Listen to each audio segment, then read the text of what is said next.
নমস্কার, আমি শম্পা সাহারাই তোমাদের জন্য নিয়ে আসলাম আর একটা মিনি ব্লগ। আজকে তোমাদের সঙ্গে আমি এমন একটা কথা শেয়ার করতে চাই যেটা দেখে আমি খুব কষ্ট পেয়েছি। দেখেছি এই কারণেই, কেননা ফেসবুকে আমার পুরনো একটা মিনি ব্লগে কেউ একটা কমেন্ট করেছিল। সেই কমেন্টটা নিয়েই আজকে আমি তোমাদের সঙ্গে আলোচনা করব। যাই হোক, সকালবেলা ঘুম থেকে উঠে দেখি প্রচণ্ড কুয়াশা, প্রচণ্ড ঠান্ডা। তো একটু ছাদে চলে গেছিলাম দেখতে যে আমার সবজি গাছগুলোতে সবজিগুলো কতটা বড় হয়েছে।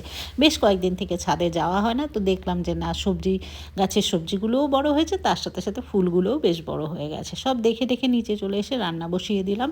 আজকে মুসুরির ডাল বসিয়েছিলাম, কেননা অনেক দিন পরে আজকে আর আমরা আমিষ খাবো। আমাদের বেশ কয়েকদিন থেকে অসুখ চলছিল, আমাদের এক শরীর মারা গেছিলো, তো কালকেই সব ধোয়া কাচা হয়ে টয়ে আমাদের অসুখ চলে গেছে। আজকে আমরা আমিষ খাবার খাবো।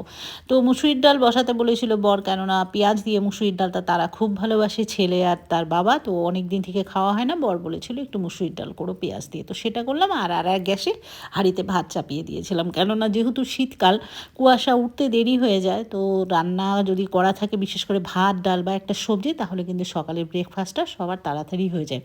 লাঞ্চটা না হয় পরে আর একটা গরম গরম কিছু করে করা যায়। সেই ভেবেই ডাল, ভাত আর একটা লাউ নিয়েছিলাম, কচি একটা লাউ এনে রেখেছিল বর, তো ওটা ঘন্ট করবো ডালের বড়ি দিয়ে, ওটা দিয়ে কিন্তু গরম গরম বেশ ভালো লাগে খেতে। তো আজকে আমি তোমাদের সঙ্গে যে কমেন্টটা পড়তে মানে শেয়ার করতে চাইছি, সেটা হচ্ছে আমার একটা পুরনো ব্লগে একজন কমেন্ট করেছে। হঠাৎ করে নোটিফিকেশন আসাতে আমি দেখলাম, যে কমেন্টটা দেখি, তো দেখলাম যে সে কমেন্ট করেছে, আপনি না এত বড় একটা চাকরি করেন, তাও এখনও ছোটো লোকদের মতো হাঁড়িতে ভাত রান্না করেন, কড়াইয়ে রান্না করেন। আমি বুঝতে পারলাম না, ছোটো লোকটা কি হাঁড়িতে ভাত করে, কড়াইয়ে রান্না করে? তাহলে যারা বড় লোক তারা কিসে করে আমার ঠিক জানা নেই। আমি তো ছোটোবেলা থেকে আমার মাকেও এটা দেখেছি, শাশুড়িকেও এটা দেখেছি, আমি ঠিক এইভাবেই শিখেছি। হ্যাঁ, এখন অনেক উন্নত উন্নত ইউটেন্সিলস বেরিয়েছে ঘরের, সেটা আমারও কেনা আছে, কিন্তু সবসময় কি সেটা ব্যবহার করা যায়? যেহেতু আমরা এইভাবে অভ্যস্ত, ছোটো থেকে এইভাবে বড় হয়েছি, দেখেছি।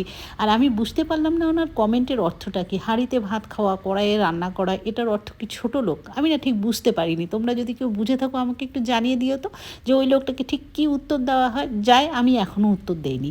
তবে লাউ ঘন্ট ডালের বড়ি করতে করতে বর আবার করেছিল কি, অনেকগুলো মাছ নিয়ে এসেছিলো। যেহেতু মাছ খাবে, আর সে তো মাছ খাক আর না খাক, কিনতে একদম ওস্তাদ।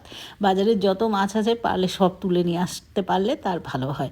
তো অনেকগুলো মাছ এনেছিল, আমি আবার সেগুলোকে বেছে টেছে ধুয়ে টুয়ে রেখে দিলাম। সব কিছু আজকে তৈরি করে রেখেছিলাম, কেননা অনেকটা দেরি হয়েছিল, ঘরের অনেক কাজ ছিল। তো সেই কারণে ভেবেছি স্নান করে পরে মাছ টাছগুলো রান্না করব। তাই সব কিছু ধুয়ে টুয়ে বেশ ফ্রেশ করে সুন্দর করে সবজি টবজি কেটে গুছিয়ে রেখেছিলাম। এগুলো করে টোরে তারপর ঘর মোছা আছে, তারপর অনেক আরও ঘরের সংসারের কাজ থাকে, জানোই তো, জামা কাপড় ধোয়া, তাদের মেলা, রোদ